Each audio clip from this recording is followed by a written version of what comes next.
Αυτό ακούγεται. Καλησπέρα σας. Καλώς ήρθατε. Σας ευχαριστούμε πάρα πολύ από την Ευρωπαϊκή Επιτροπή της Ιερής Έκθεσης Θεσσαράς. Να καλησπερίσω και να υποδεχτούμε τον πλημμυρό κύριο, τους κυρίους βουλευτές, την κυρία Νομάκη, τέλος υπουργούς, τέλος Νομάκη και συντοπίτη μας τον Γρηγοράκη, των βαρχιακούς συμβούλους, διευθυντικούς συμβούλους, δημάρχους, πρόεδρους οργανισμών και φορέων.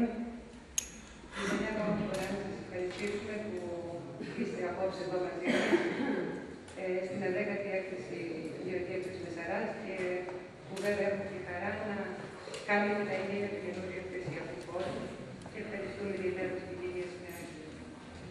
Καλησπέρα σας.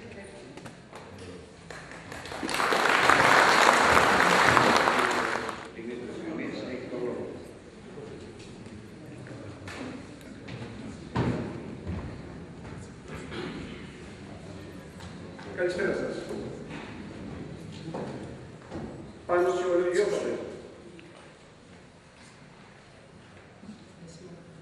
Σεβασμό. Κύριοι βουλευτές,